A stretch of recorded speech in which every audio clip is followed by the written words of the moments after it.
그러니까 협의이혼을 전제로 했던 합의서는 효력이 없게 되는 겁니다. 내가 재산을 좀 감춰야 될 부분이 있다. 그럴 경우에도 전략적으로. 안녕하세요. 법률사무소 W 진동환 변호사라고 합니다. 이제 이혼을 처음 생각하시는 분들이 고민하시는 게 자신에게 어떤 이혼 방법이 맞는지입니다. 이혼 방법에는 크게 협의이혼, 조정이혼, 이혼 소송이 있어요. 그래서 본인에게 어떤 이혼 방법이 가장 유리한 방법인지 선택하시는 게 중요합니다. 그 차이점, 장단점에 대해서 오늘 설명드려 보도록 하겠습니다. 자, 우선 협의이혼의 뜻부터 먼저 말씀드릴게요. 말 그대로 두 분이 협의를 해서 이혼을 하시는 절차를 말해요. 협의이혼을 하실 때는 가정법원에서 만들어 놓은 협의이혼 의사 확인 신청서라는 신청서가 있어요. 그래서 이걸 두 분이 작성하셔서 서로 다 날인을 한 다음에 두 분이 같이 가셔서 법원에 신청을 하게 됩니다. 그러면 법원에서는 이 협의이혼 의사 확인 신청서를 받은 다음에 숙려기간이라는 걸 줘요. 예전에 친구 선생님이 4주 뒤에 뵙겠습니다 했을 때 그 4주를 숙려기간이라고 합니다. 그러면 숙려기간은 어떻게 되느냐? 미성년인 자녀가 없을 때는 4주고요. 미성년인 자녀가 있을 때는 3개월입니다. 그렇게 4주나 3개월 뒤에 가셔서 판사님 앞에서 최종적으로 협의이혼 의사를 확인받게 되고, 그렇게 의사를 확인받게 되면 협의이혼이 되는 겁니다. 협의이혼은 이런 경우 추천드립니다. 기본적으로 협의이기 때문에 협의가 다 되신 경우를 전제로 해요. 그래서 재산이든 아이들 문제든 모든 게 정리가 돼서 더 이상 두 분 사이에 이거 갖고 다른 이야기가 나올 게 없다. 이럴 때 협의이혼을 추천드리는데요. 그 외에도 협의이혼이 될 만한 경우는 아무래도 자녀가 없다든지, 혼인기간이 짧다든지, 재산 경우도 많지 않다든지 하는 경우입니다. 혼인기간이 짧은 경우는 어떻게 보면 원상회복이라고 하죠. 원래 있던 상태로 되돌리면 되는 정도의 수준이기 때문에 그 정도에서는 두 분이 나는 요 정도로 이렇게 정리하면 될 것 같아 라고 협의가 되는 경우가 많아서, 그렇게 협의가 되셨을 때는 협의이혼을 하시는 걸 추천을 드립니다. 협의이혼 신청을 하시고도 저한테 상담을 오시는 경우가 있는데요. 첫 번째로는 좀 이혼에 대해서 한쪽이 확신이 없었는데 다른 쪽이 이혼을 강하게 요구하니까 알았어 하면서 일단 협의이혼 의사 확인 신청서를 작성해서 법원에 신청부터 하신 경우가 있습니다. 이 경우에는 그 뒤에 생각을 해보니까 이거 내가 이혼하는 게 맞나? 지금 나는 이혼을 할 정도는 아닌 것 같은데 라고 한다든지, 아니면 이혼 관련해서 협의한 내용이 자신이 생각했던 거랑 이제 좀 다르다고 생각해서 이 부분을 뒤집기 위해서 그 2차 기일에 안 나타나서 협의이혼이 효력이 없어지는 경우가 있습니다. 네, 두 번째 경우는 이제 유책 배우자 부분인데요. 아무래도 본인이 잘못하다 보니까 상대가 요구하는 것들을 받아주게 되고 그 받아준 대로 합의를 하다 보니까 협의 내용이 본인에게 불리한 경우들이 있습니다. 그래서 처음에는 이제 협의이혼 의사 신청까지는 했는데 이게 자기한테 맞는지 생각하다가 변호사 상담을 하게 되고 이런저런 객관적인 요소를 따져봤을 때 너무나 불리하게 된 것 같다 생각하면 협의이혼을 인정하지 않고 소송으로 가게끔 2차 기일에 나타나지 않게 되는 거죠. 이렇게 되면 협의이혼은 무산되고 결국 처음부터 소송으로 가게 돼야 되니까 그 기간 동안 들인 기대, 노력 등이 다 수포가 되고요. 처음부터 소송으로 다시 진행해야 되는 불이익이 생깁니다. 협의이혼 과정에서 가장 궁금해하시는 것 중 하나가 재산에 관한 부분인데요. 협의를 하시면서 재산에 대해서 합의서를 작성하는 경우가 많죠. 또는 그거에 대해서 공증을 받으시는 경우도 많아요. 그러면 여기서 궁금하신 점이 합의 내용이 효력이 있느냐 하는 부분이에요. 그러니까 이 부분을 나눠서 생각을 하셔야 되는데, 한 가지는 협의이혼 신청한 대로 협의이혼이 끝나는 경우가 있고, 다음은 협의이혼은 신청은 했는데 그대로 끝나지 않고 재산에 관한 합의서만 남아있는 경우. 그러니까 협의이혼대로 그대로 끝나게 되는 경우는 재산에 관한 합의도 그대로 효력을 발생합니다. 왜냐? 이 재산에 관한 합의는 협의이혼이라는 절차를 전제로 발생하기 때문이에요. 그런데 협의이혼을 신청은 했는데 숙려기간이 끝나고 나타나지 않는다든지 해서 협의이혼 자체가 되지 않았다고 하면 효력이 없어요. 사실상 참고자료가 될 뿐입니다. 왜냐하면 이혼 소송으로 하는 소송은 재판상 이혼이라는 별개의 절차이기 때문에 그 나름 고유의 법리에 따라서 판단을 하게 돼 있어요. 그러니까 양 당사자의 기여도를 판단해서 기여도에 따른 재산 분할을 하게 되는 거죠. 그러니까 협의이혼을 전제로 했던 합의서는 효력이 없게 되는 겁니다. 네, 지금까지 협의이혼에 대해서 말씀드렸는데요. 아이의 양육권이나 양육비에 대해서 정리가 되신 분들, 그리고 재산에 대해서 특별한 이슈가 없으신 분들은 협의이혼을 통해서 빠르게 이혼 절차를 마무리하시는 게 가장 좋은 것은 맞습니다. 하지만 상대 재산을 좀 알아봐야 되고 친권 양육권에 대해서 다툼이 있는 분들이라면 이 부분이 이제 협의로 잘 안 끝나는 경우가 많기 때문에, 그러면 법원의 도움을 받으셔서 끝내시는 게 더 빠른 해결책일 수 있습니다. 저는 항상 이혼에 있어서 제일 중요한 건 시간이라고 생각하는데요. 그래서 가장 빠르게 정리할 수 있는 방향을 찾으시길 추천드립니다. 네, 다음으로 말씀드릴 부분은 이혼 조정 신청입니다. 조정 이혼이라고도 하죠. 협의 이혼하고 조정 이혼이 뭐가 다른지 잘 모르시는 경우가 있어요. 아까 말씀드린 대로 협의 이혼이라는 건 두 분이 가정법원에 가서 신청을 하시고 숙려 기간이 지난 뒤에도 두 분이 가셔서 확정짓는 절차입니다. 그러니까 다른 사람이 필요 없고 당사자분들이 직접 하셔야 되는 절차인데요. 조정 이혼이라는 거는 이거랑 좀 다릅니다. 법원에다가 조정을 신청하는 건데, 조정이라는 게 어떤 거냐 하면 이렇게 테이블이 마련된 방에 모여서 그 조정위원 또는 판사님이 오신 상태에서 중재를 좀 해보는 절차입니다. 그래서 이런 자리를 잡아달라라고 신청하는 게 조정 신청입니다. 이 조정 신청이라는 게 조정 전치주의라고 해서 원래 이혼 소송을 해도 조정부터 하게끔 돼 있어요. 그런데 처음부터 조정을 신청하는 경우가 있고, 이혼 소송을 제기했는데 소송이 진행 중에 조정으로 가는 경우가 있는데요. 요거는 일단 나중에 이혼 소송 부분에서 말씀드리기로 하고, 지금은 처음부터 조정을 신청하는 경우를 말씀드리겠습니다. 그럼 조정 신청을 하면 어떻게 진행되는지 궁금하실 텐데요. 조정 신청을 하면 조정 일자를 잡아줍니다, 법원에서. 그런데 만약에 신청을 받은 사람, 상대방이 그 날짜에 출석을 하게 되면 9명 정도가 앉을 수 있는 테이블에 조정위원 2분, 양쪽 당사자들, 그리고 변호사들이 같이 모여서 이야기를 나누게 됩니다. 그러니까 조정위원들은 양쪽을 중재해주는 입장이기 때문에 원고한테는 원고가 조금 이렇게 양보하는 게 좋겠다. 피고한테는 피고한테 요 정도 양보하는 게 좋겠다. 그래서 잘 끝내는 게 좋겠다 해서 그 합의점을 마련해주고, 거기서 양 당사자들이 어느 정도 중립적인 조정위원들의 얘기를 듣고 좀 설득이 돼서 적절히 양보를 하고 끝내는 절차가 되는 겁니다. 조정으로 끝내게 됐을 때는 완전하게 끝나는 거기 때문에 이거에 대해서 불복하거나 다시 재판받는 절차는 없고요. 조정에 사인한 그날 바로 이혼이 확정적으로 효력을 발생합니다. 네, 조정 신청 물론 개인이 따로 하실 수 있습니다. 그런데 대리인인 변호사가 필요한 이유가 있어요. 왜냐하면 조정 신청서를 잘 작성해야 그걸 보는 조정위원들이 우리 쪽 입장을 제대로 수긍하기 때문입니다. 이날 어쨌든 조정위원의 도움을 받아야 되는 입장이기 때문에 신청서라든지 서면을 통해서 얼마나 우리 입장을 정확히 정리해 놓는지가 중요하죠. 그래서 그 위원들 또는 판사님도 이 내용을 보고 이 조정은 요 정도 선에서 정리하면 되겠다라는 걸 생각하시기 때문에 대리인을 통해서 이 부분을 미리 정리해 놓는 게 참으로 중요합니다. 그리고 조정을 가시게 되셨을 때 대리인이 있으면 좋은 게 뭐냐면, 어떤 중재안이 나왔을 때 이게 나한테 맞는 건지, 과연 이대로 끝내는 게 소송으로 가는 것보다 유리한지, 이런 부분을 그때그때 판단을 하셔야 되는데, 그 과정에서 대리인이 바로 옆에서 그때그때 적절한 도움을 드릴 수 있기 때문에 당사자분이 일방적으로 또 양보하고 끝내거나 하는 일이 없도록 막아드리는 역할을 할 수 있습니다. 네, 이런 경우 조정 신청을 추천드립니다. 재산에 대해서 양 당사자가 대략적인 내용을 다 알고 있어서 더 이상 재산에 대해서 확인할 게 없는 경우는 조정에서 중재만 해서 정리만 하면 되기 때문에 조정 이혼이 효과가 높습니다.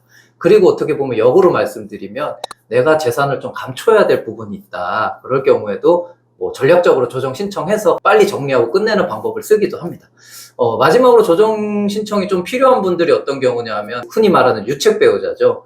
본인이 잘못은 해서 차마 소송 제기하기는 그렇지만 이혼은 좀 하고 싶을 때 조심스럽게 요청을 하는 제도로 활용될 수 있습니다. 조정 신청이 협의혼하고 또 다른 점 하나는 당사자분이 반드시 출석해야 되는 건 아니기 때문입니다. 여러분들이 그 연예인들의 이혼 얘기를 들어보셨을 때 조정으로 끝냈다는 얘기를 많이 들어보셨을 거예요. 협의를 분명히 했는데 협의 이혼을 하지 않고 조정 신청을 하는 거죠. 왜냐하면 협의 이혼 절차에서 말씀드린 것처럼 협의 이혼은 두 분이 2번을 무조건 가정법원에 직접 방문을 하셔야 돼요. 그런데 조정 신청을 대리인을 통해서 하게 됐을 경우에는 조정 날짜에도 대리인이 가서 대리인을 통해서 협의한 대로 끝내면 되기 때문에 직접 방문하실 필요가 없을 수 있습니다. 그래서 예를 들면 나는 배우자를 다시는 보고 싶지 않아요. 근데 협의는 다 된 것 같아요 라고 하시는 경우라면 대리인을 통해서 조정 신청을 하실 수도 있는 거죠. 이런 경우는 조정 이혼 신청을 별로 추천드리지 않는데요. 대표적인 경우가 아이에 대해서 양 당사자가 끝까지 다투겠다고 하는 경우입니다. 이런 경우는 보통 이런 마음들을 많이 먹으세요. 내가 내 아이를 먼저 포기하는 경우는 없다. 근데 판사님이 판단을 해주시면 거기에는 따르겠다. 이런 마음을 갖고 계신 분들은 끝까지 다투실 수밖에 없어서 결국 소송으로 가게 되는 경우가 많습니다. 다음으로 조정이혼을 추천드리지 않는 경우는 재산이 불분명해서 재산을 좀 찾아야 되는 경우입니다. 분명히 다른 재산이 있는 건 아는데 정확한 규모를 알지 못하는 경우에는 그 상태에서 조정을 해봤자 정확한 결론이 나올 수가 없어서 조정의 확률도 많이 떨어집니다. 이런 경우에는 차라리 소송을 통해서 정확하게 상대 재산을 다 찾을 부분을 찾고 데이터가 다 나온 상태에서 소송 단계에서 다시 한번 조정을 가시는 게 훨씬 더 조정이 될 확률이 높기 때문입니다. 네, 이제 마지막으로 이혼 소송에 대해서 일단 간략히 말씀드리겠습니다. 협의이혼이나 조정이혼도 안 되셔야 되는 상황이면 소송을 제기하실 수밖에 없는데요. 소장을 제기하면 먼저 법원에서 이 소장이 형식적으로 문제가 없는지를 판단을 하게 됩니다. 그래서 문제가 없다고 생각하면 피고에게 우편을 통해 송달을 하게 되고, 부부간에 같이 지내고 계신 경우라고 하더라도 이 우편은 당사자가 받아야 돼서 아내가 대신 받거나 할 수는 없습니다. 그렇게 돼서 이제 송달이 되게 되면 그때부터는 소송이 진행되고, 송달을 받은 사람은 30일 안에 답변을 해야 되는데요. 실무에서는 통상적으로 30일 안에 그냥 형식적인 답을 하는 경우가 많습니다. 그러니까 다투겠다, 요 정도 답만 해도 일단 답을 한 걸로 본다는 거죠. 그래서 이제 답이 들어오면 재판부에서 재판 날짜를 잡는데, 재판 날짜는 결국 재판부가 얼마나 많은 사건을 들고 있는지에 따라서 달라집니다. 부산가정법원을 예로 들자면 소장을 넣으면 보통 한 3개월 정도 뒤에 첫 재판 날짜가 잡힌다고 보시면 될 것 같아요. 재판 날짜가 잡히게 되면 아까 형식적인 답을 했던 피고가 정식적인 답을 하게 되죠. 대리인이 있다 했던 전제입니다. 그럼 이제 공방이 시작되고 첫 재판 날짜가 잡히면 판사님이 보통 이 재판의 쟁점이 뭐냐, 그럼 앞으로 뭘 더 할 거냐, 요 정도를 정리하는 첫 재판을 하게 돼요. 이제 위자료를 받아야 되는 사유가 명확하다고 하면 다른 증거가 필요 없기 때문에 그 부분을 판단하지 않지만, 위자료를 주장은 하는데 증거가 좀 불분명한 부분이 있다. 그러면 가사조사라는 걸 진행하게 됩니다. 가사조사라는 건 두 분이 가사조사관 앞에 나가셔서 그 조사에 응하는 절차입니다. 조사관이 여러 가지를 묻기 때문에 이야기를 들어보면 어느 분 말이 맞는지 어느 정도 판단을 하게 되죠. 그래서 가사조사관이 그 내용을 바탕으로 조사보고서를 작성하고 그 조사보고서가 판사님께 전달돼서 판단의 근거로 사용하게 됩니다. 재산의 경우에는 보통 재산명시명령이라는 걸 신청해서 진행하는 경우가 많은데요. 이게 뭐냐면 서로의 재산을 다 한번 오픈해보자 이런 겁니다. 그래서 법원이 이 사이트를 본인 인증받고 확인을 해서 그 결과물을 제출하라 이런 형식이 되는데요. 특히나 주식, 부동산, 예금, 보험 이런 금융 전산 자료가 모두 나오기 때문에 사실상 현대 생활에서는 모든 재산이 노출된다고 보시면 되겠습니다. 재산 부분은 원래 따로 파트를 떼내서 몇 번을 말씀드려도 말씀드릴 내용이 꽤 많은데요. 간단히 말씀드리면 재산을 찾아내고 그걸 정리해서 표로 만든 다음에 그 부분을 가지고 판단을 받는다 이렇게 생각하시면 되겠습니다. 그 절차에서 제일 중요한 절차 중에 하나는 재산 명시 명령이라는 제도인데요. 이거에 뭐냐 하면 양 당사자의 재산을 한번 같이 오픈해보자 이런 취지의 제도입니다. 그래서 예금이 어디에 있는지, 보험은 뭘 들고 있는지, 주식은 어디 회사에 갖고 있는지, 그리고 부동산은 뭘 갖고 있는지 이런 모든 전산 자료를 각자 제출하게 되는 거죠. 그러면 제출된 자료를 가지고 각 금융사라든지 보험사에 조회를 해서 최근 보통 2년 기간 동안의 자료를 받게 됩니다. 양육에 대한 다툼이 있을 때는 추가적으로 양육환경조사라는 걸 같이 진행하는데요. 이 부분은 아까 가사조사랑은 또 다르게 양육에 대한 부분에 집중해서 두 분의 이야기를 들어보게 됩니다. 지금까지 양육은 어떤 방식으로 이루어졌는지, 아이들과의 친밀도는 누가 높은지, 양육 환경은 각 집이 어떤 조건을 갖추고 있는지 등을 보게 되는데요. 일반적으로 여러분들이 애들한테 직접 가서 의사를 물어보는 거 아니냐 이렇게 궁금해들 하시는데, 직접적으로 그렇게 묻는 경우는 매우 드물고요. 그리고 각 집에 직접 찾아와서 환경을 조사하는지도 궁금해 하시는 경우가 많은데, 그 부분도 그렇게 자주 일어나는 일은 아닙니다. 자, 이렇게 가사조사랑 양육환경조사 그리고 재산명시명령을 포함한 각종 재산에 대한 정리가 되면 이 사건의 쟁점에 대한 데이터들이 모두 수집되죠. 그러면 이제 판사님이 판단을 할 수 있는 정도가 됩니다. 이때 판사님이 항상 판결을 내리는 게 아니라 조정을 해보자고 하시는 경우도 있어요. 왜냐하면 데이터가 다 나와 있기 때문에 판사님 입장에서는 어느 정도 결론을 낼 수 있는 상황이라서 양 당사자가 합의만 된다고 하면 좀 더 빠르게 결론을 지을 수 있기 때문이죠. 그렇게 해서 조정이 진행되고 조정을 통해서 합의되는 경우도 아주 많습니다.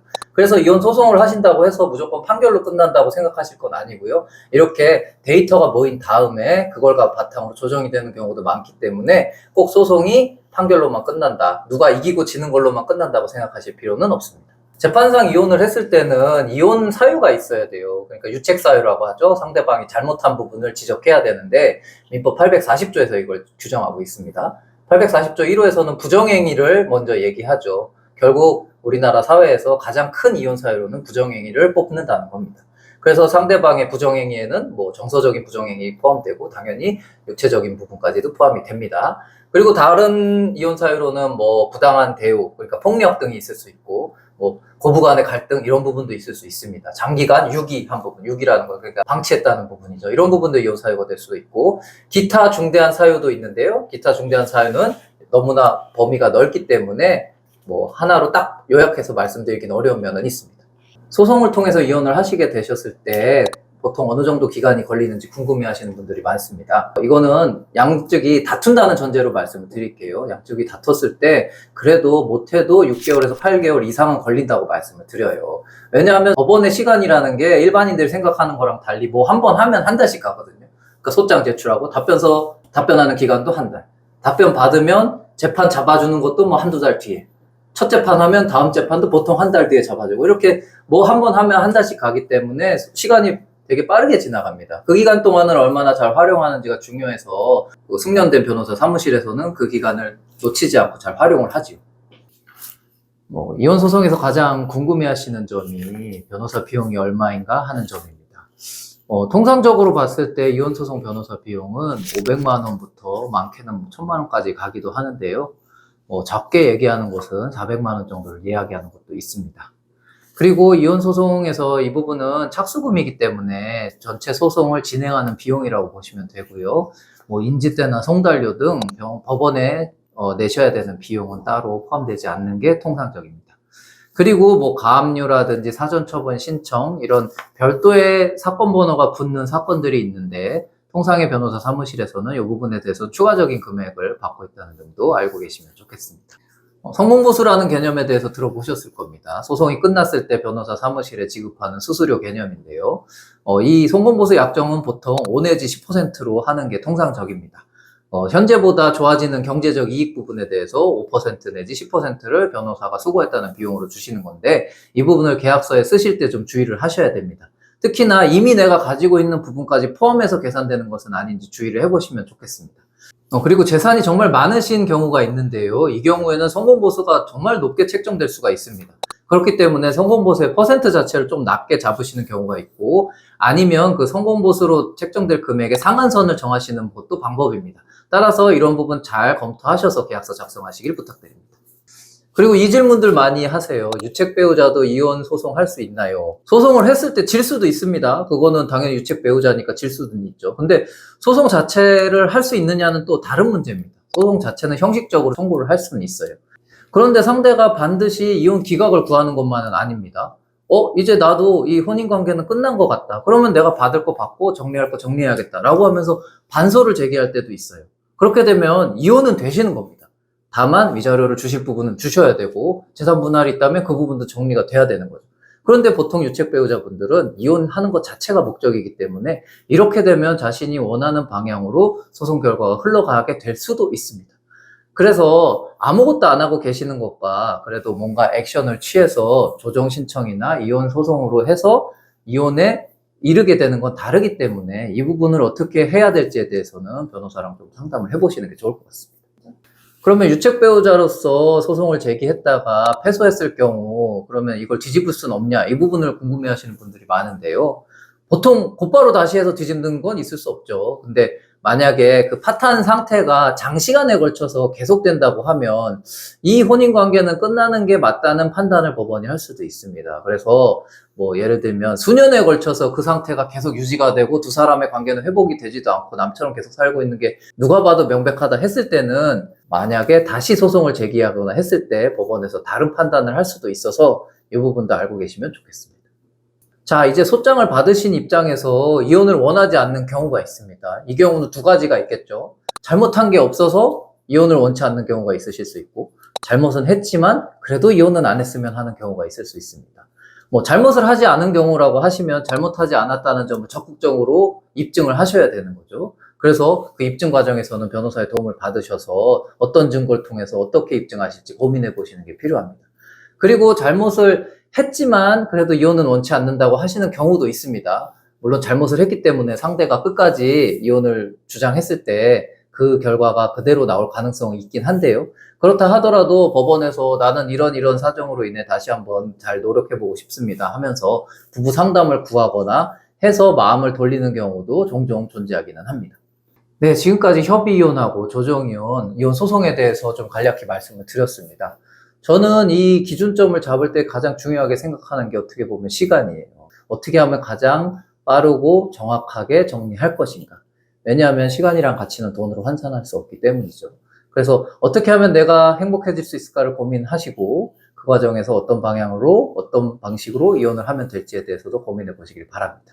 그리고 그 과정에서 좀 혼자서 대응하기 어려운 분들이 있다고 하시면 전문가의 도움을 받으시길 추천드립니다.